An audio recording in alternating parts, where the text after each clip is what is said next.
يا بركة بسم الله. لايف النهارده بنقول ألف مبروك للنادي الأهلي، عشان بس إيه الأخ حسين لبيب، ها، واللعيب اللي معاه اللي اسمه دونجا دوت.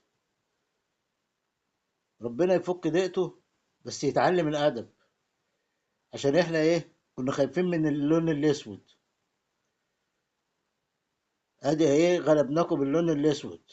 ما عداش ساعتين ثلاثة عن اللايف اللي أنا عملته بالنهار، وقلت لكم إيه قريب هنتقابل.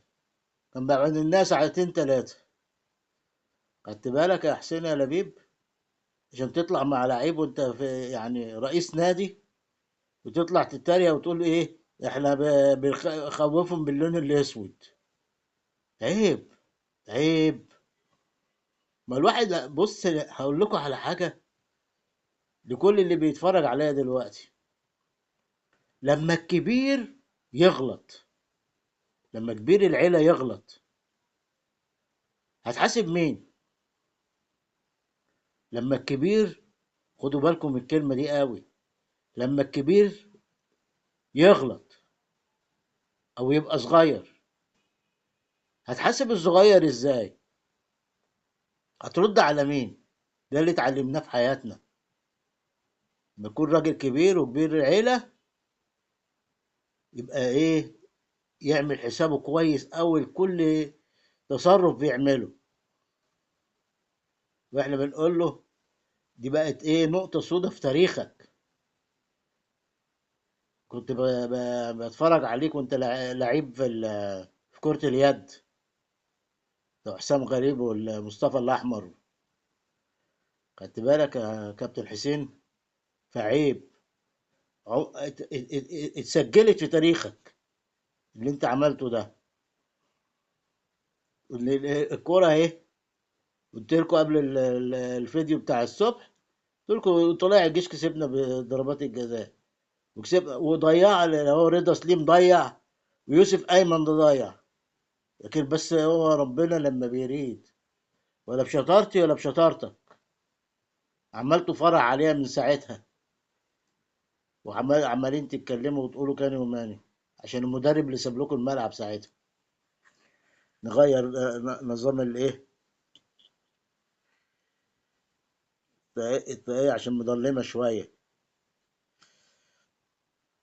لبسنا لكم الكاب الأحمر النهاردة، خدت بالكم عشان خاطر ايه، بنحتفل بالنادي الاهلي. وال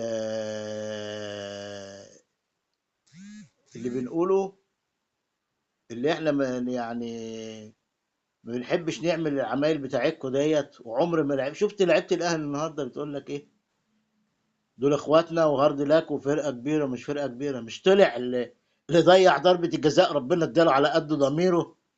بيقول لك اللعيبه عندنا ب20 منهم، والواد طالع بنضاره شمس في الاستوديو مع ابراهيم فايق، يقول لك انا الاهلي كان بيفوتني وانا اللي ما رضيتش. الناس دي ما بتتكسبش. بيقول لك بيبقوا مغلوبين 4، يقول لك شفت الجون بتاع زيزو، يبقوا مغلوبين في القاضية ممكن في نهائي القرن، يقول لك شفت الجون بتاع شيكابالا. ادي هو ده تمامهم. احنا لما لو اتغلبنا 5-4، مش هنقدر نجيب سيرة الأربعة اللي احنا حاطينهم ونقول احنا اتغلبنا. لكن هم عندهم لما بيبقوا متعادلين معاك، الجمهور كان فرحان، كان فرحان ساعة لما كانوا مغلوبين 1-0 بس في السوبر الافريقي. ما كانش المدرب بتاعنا اللي ساب لهم الملعب، والكرة اتخطفت من عطية الله، بس هو عشان النصيب. يلا احنا بنقول تاني مبروك للنادي الاهلي وجماهيره، والى اللقاء في فيديو اخر. بس عشان خاطر ايه، كابتن حسين لبيب ما يقعدش يقول لك ايه ده بيخوفهم من اللون الاسود. اديك اتغلبت في ايه، باللون الاسود النهارده. وان شاء الله يعني ايه، لينا لقاءات قادمة بإذن الله، وإلى اللقاء.